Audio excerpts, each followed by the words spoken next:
Pogs were a popular collectible in the 90s that originated in 1920s Hawaii, if not earlier, with kids playing with bottle caps, but eventually they got the name Pog from a local juice brand of passion fruit, orange juice, and guava. 30 years later, a teacher in Maui showed her kids her childhood game, and a Canadian company was like, let's sell this.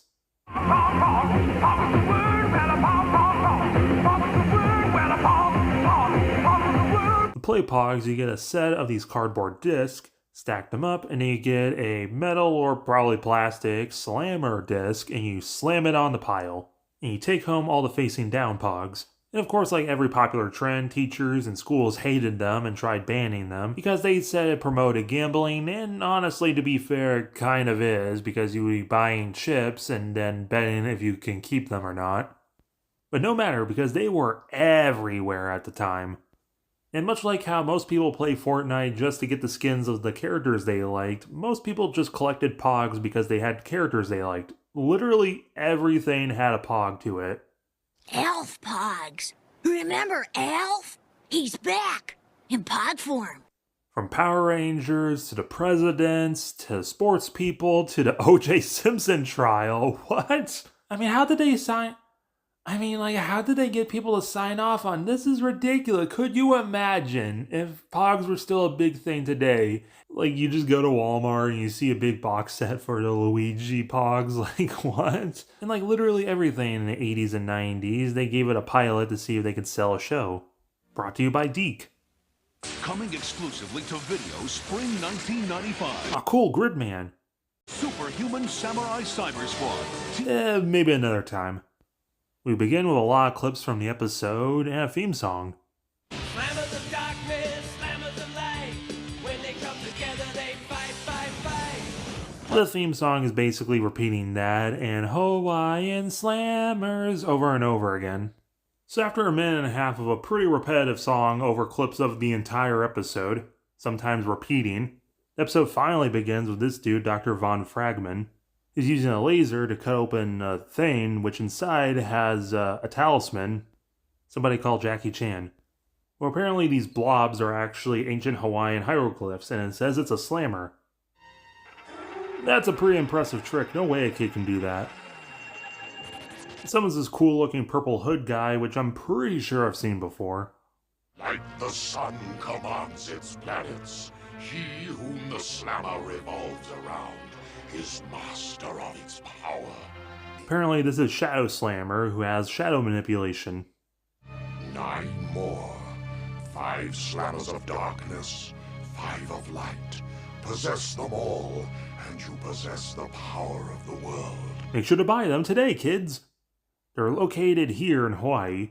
So getting to Oahu, there's a volcano and a bunch of kids playing near it. Over here is a diverse group of friends playing Pogs.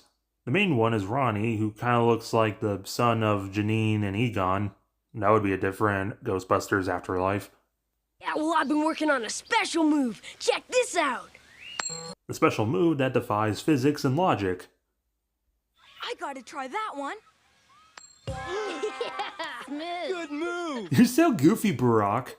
Meanwhile, Doc's made it to the volcano dressed like a leprechaun in the Boy Scouts. He's doing some digging and some dynamite mining, finding another slammer. But it was probably not a good idea to dynamite in an active volcano. So we get a minor eruption and the Pog flies away. Ronnie cuts through the sugar plantation and gets a guitar lessons, but trips over the rock with the other Pog in it. He just has a pocket knife. Making it to the shack where he finds his guitar teacher, Mr. Capomally, who sounds somehow both Scottish and Jamaican. But Doc finds them looking for Fairy Odd Parents. You found something that belongs to me. And I believe you forgot to knock. Come back in half an hour after this boy's lesson. So this isn't looking good, as Ronnie tries giving him the Pog he found, but he accidentally drops it and it summons itself, Sun, Slammer, who kind of looks like Malibu from American Gladiator, dressed up as the Ultimate Warrior from WWF. So now we have a Slammer off, that gets taken outside. Why don't you fight back? Because you have not commanded me to do so. God, I micromanage everything, you sheeple. Can't do anything without my orders. So Sun uses Solar Beam on the Shadow, and that gets him sending back into the Pog, but also alerts the authorities. And Ronnie doesn't want to get in trouble, so Sun uses Solar Flare. The two escape to a waterfall, and he decides to explain what the Pog do. That 3,000 years ago, there was peace, until there wasn't, when the volcano erupted so hard it broke space, time, and reality and summoned the Dark Slammers. Lava, Storm, who kinda looks like Ursula, Lead, Fire, who's a bit redundant with lava, and we already know Shadow Wizard Moneygain. They terrorize the people of Hawaii in their giant Egyptian statue, plus the hieroglyphics. Are we sure we're in Hawaii? But then 5 Slammers of Light showed up, somehow. Who sent them? I don't know. Rain and her nice legs, Earth and his nice legs, Gold, Ice, and his Guile Polnareff hair. And we already know He-Man over here. So the Super Friends fought the forces of evil for 100 years, but they were so evenly matched they just canceled each other out. So Plan B, they decided to steal away everyone and special Slammers, and then hide the Slammers away in a volcano. They don't explain who built this volcano temple, nor why would the good guys also agree to go into Pogs, nor why would you spin them around somebody and then you unlock them and then become the tool of the person who spin the coin. Just okay with giving up your free will to stop the Slammers of Dark.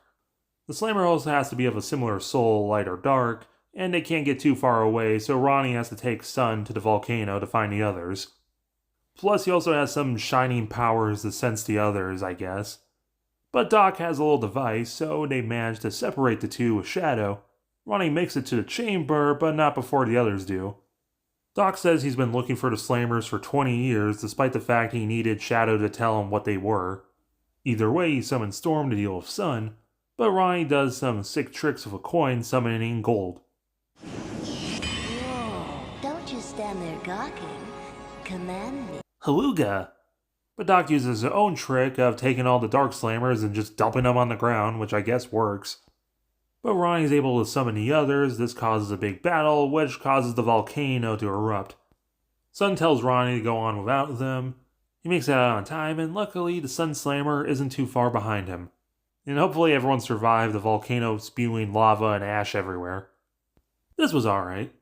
I do really like the Slammer's designs. Ronnie's a fine character. I like that he's just kind of a normal kid and not like a goody two-shoes or Bart Simpson wannabe. But I think the whole shining thing, he can sense the other chips, is just completely unnecessary. I like that they also said it in Hawaii, given the story of Pogs. And I like they didn't exoticize Hawaii. I mean, there's volcanoes and stuff, but they didn't go to the beach and talk about how great Hawaii was the whole time. The lore feels a little half-baked, because why would the good guys also imprison themselves in the Slammers? And everyone be okay with becoming tools for whoever summoned them, and who built the temple? I mean, you don't need to have it, involve, the Atlantis of the Pacific, but, I guess they could have had it an ancient civilization harness the powers of the Earth with the Slammers, and the fighting between light and dark Slammers caused the sinking of Mu. I could definitely see if this was picked up, there being potential, each episode is looking for the next Slammer. And absolutely all of Ronnie's diverse friends will get their own Slammers. And then Doc would get his own Legion of Doom and get all the Dark Slammers. I definitely see this could have become a 13-episode miniseries like a lot of cartoons were in the 90s. But Hawaiian Slammers actually kind of came out at the right time, but the wrong place. Because it actually would have predated Pokemon coming to America, so it would have had a head start on the Collectathon craze. But it was in the wrong place because notice how they never actually call them Pogs throughout the entire pilot. Cool cap! What's a cap doing inside a piece of lava? Well, it turns out Pog is actually the brand name, and Chip's the generic adhesive medical strip term versus Band-Aid. So they didn't even have the right branding. So maybe in another timeline, this could have been one of those things that only 90s kids remember kind of shows. And McFarlane or Hasbro releases figures based on the Slammers. And people will have Vaporeon discussions about Rain. 5 out of 10. But let me know what you thought down below, as well as hitting the like button and the subscribe button if you're new.